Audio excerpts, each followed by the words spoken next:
వాక్యం 89వ వాక్యం 6ರಿಂದ ಓದುವಿ. 6 నుంచి చదవదాం.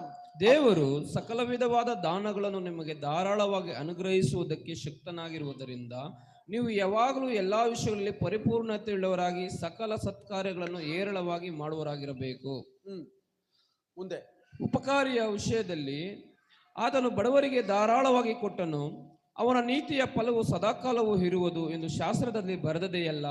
ಬಿತ್ತುವವನಿಗೆ ಬೀಜವನ್ನು, ಉಣ್ಣುವವನಿಗೆ ಆಹಾರವನ್ನು ಕೊಡುವಾತನು ನಿಮಗೂ ಬಿತ್ತುವುದಕ್ಕೆ ಬೀಜವನ್ನು ಕೊಟ್ಟು ಹೆಚ್ಚಿಸಿ ನಿಮ್ಮ ಧರ್ಮ ಕಾರ್ಯಗಳಿಂದಾಗುವ ಫಲಗಳನ್ನು ವೃದ್ಧಿಪಡಿಸುವನು. 7ನೇ ವಾಕ್ಯ ಓದಿ. ಪ್ರತಿಯೊಬ್ಬನು ತನ್ನ ಹೃದಯದಲ್ಲಿ ನಿರ್ಣಯಿಸಿಕೊಂಡ ಪ್ರಕಾರ ಕೊಡಲಿ, ದುಃಖದಿಂದಾಗಲಿ ಬಲಾತ್ಕಾರದಿಂದಾಗಲೂ ಯಾರು ಕೊಡಬಾರದು. ಯಾಕೆಂದರೆ ಸಂತೋಷವಾಗಿ ಕೊಡುವವನ ಮೇಲೆ ದೇವರಿಗೆ ಪ್ರೀತಿಯುಂಟು. ದೇವರ ವಾಕ್ಯ ನಮಗೆ ಬೋಧಿಸುವಂತದ್ದು. దేవుని వాక్యం మనకు చెప్పేటువంటిది.